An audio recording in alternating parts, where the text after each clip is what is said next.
Before Mark and I are both going to reflect a little bit on the day. Before we reflect on it, though, we want to have you watch a short video, roughly on the topic of service. The video made the rounds on what's that? Facebook, MySpace, Facebook. Yeah, it made the rounds on Facebook. I think about a year ago. So some of you have maybe seen it. But Mark and I are both going to react to it. So just watch this 3-minute video.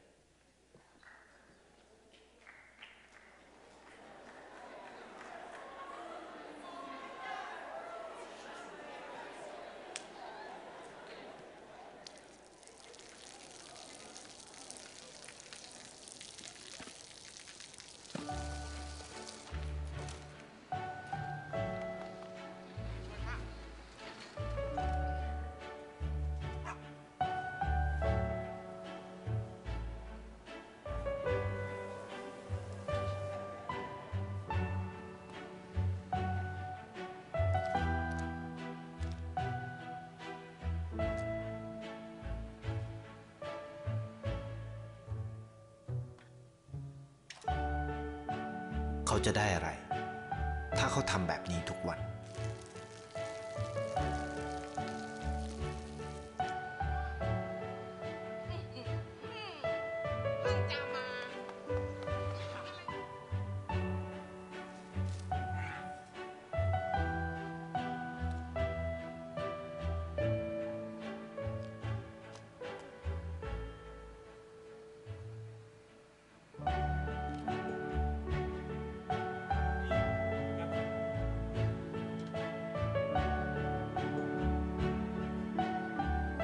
เขาจะไม่ได้อะไรเลยไม่ได้รวยขึ้นไม่ได้ออกทีวีไม่มีใครรู้จักไม่ได้มีชื่อเสียงที่มากขึ้น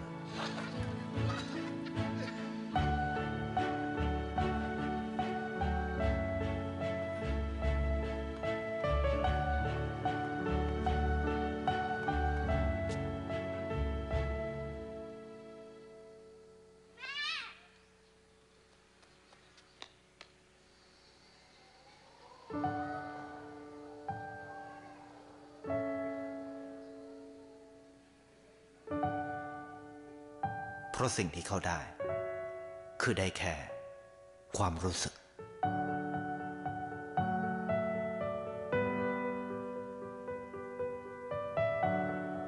ได้เห็นความสุข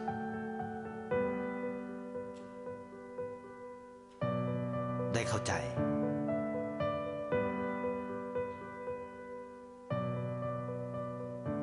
ได้ความรัก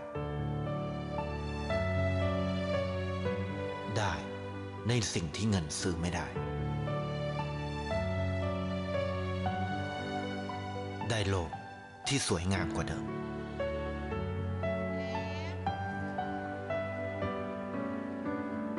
ในชีวิตคุณอะไรคือสิ่งที่คุณต้องการมากที่สุดไทยประกันชีวิตเชื่อในความดี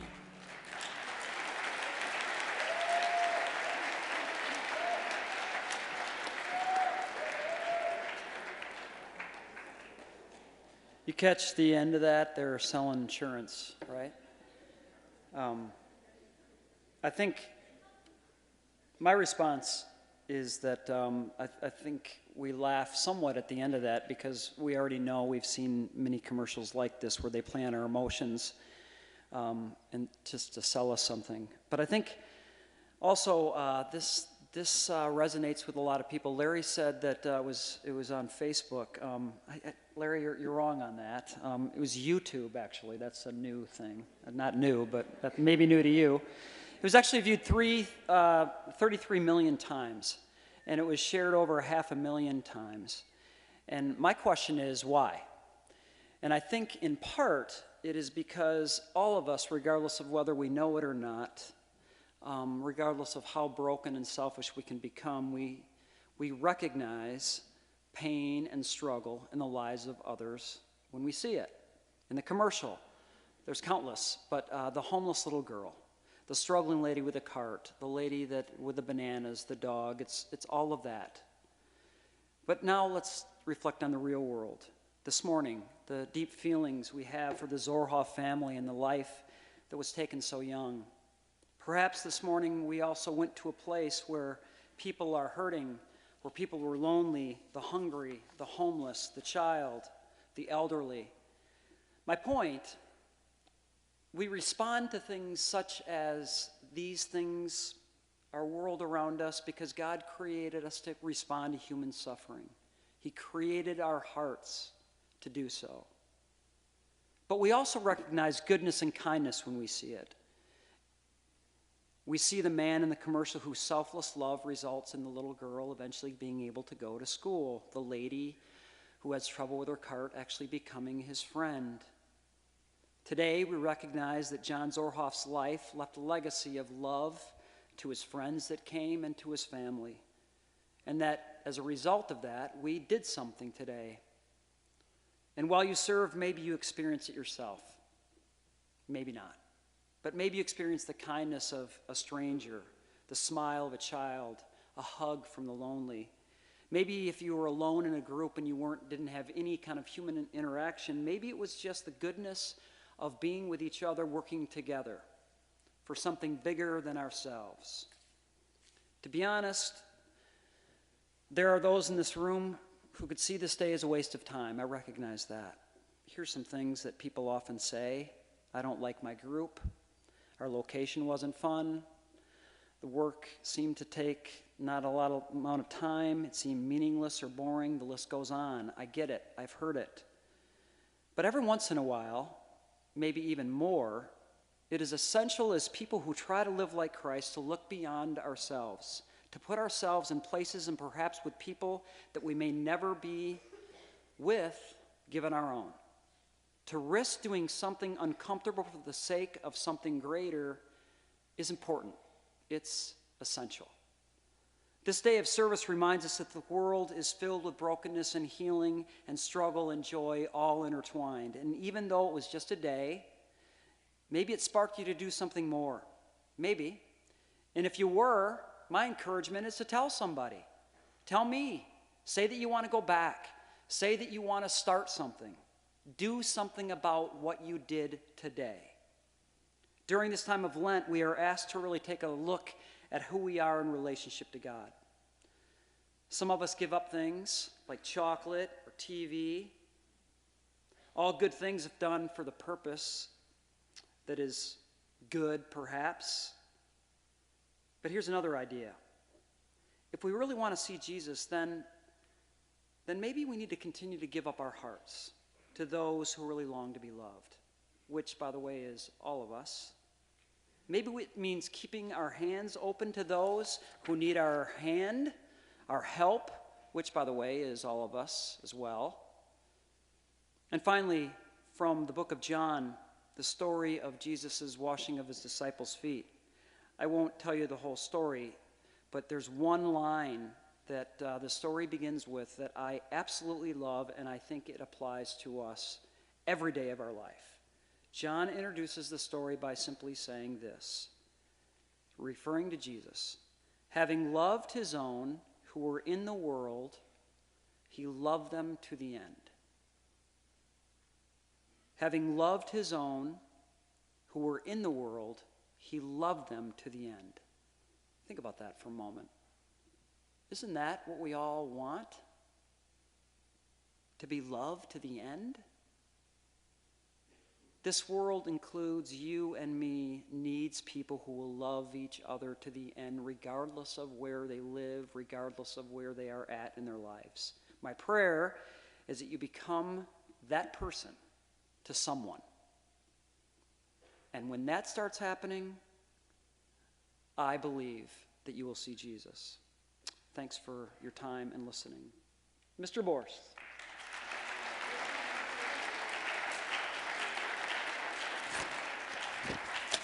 Okay.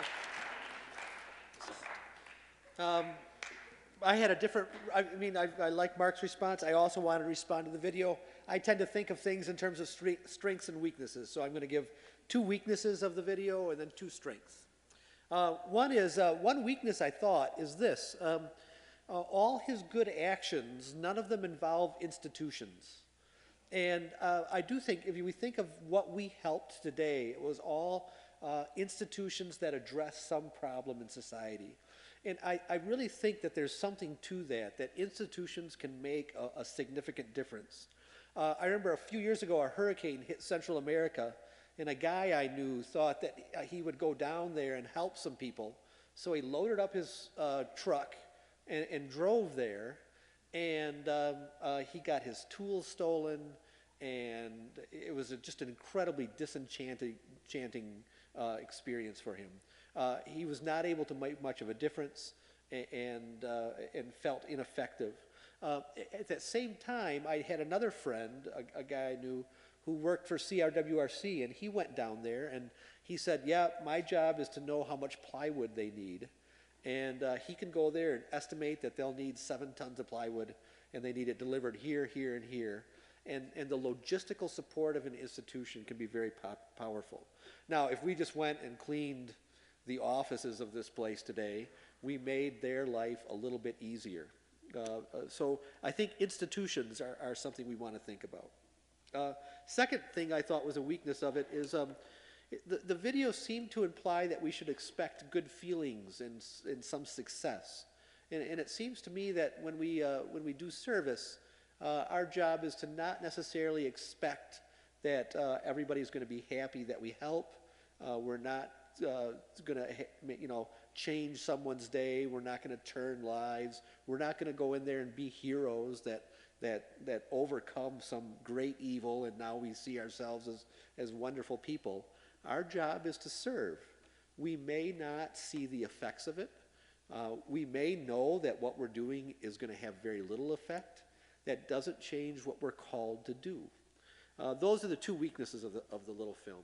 But then I think, first of all, I just love it. I mean, maybe that's a strength. It makes you want to go do something good. And I think that there's something to that. What I liked about the video is the guy did a whole bunch of little things. And I think there's two things about these little things we do. One is by training ourselves with a bunch of little positive actions, we kind of set a tone for our lives in a direction. In a sense, it's like practice.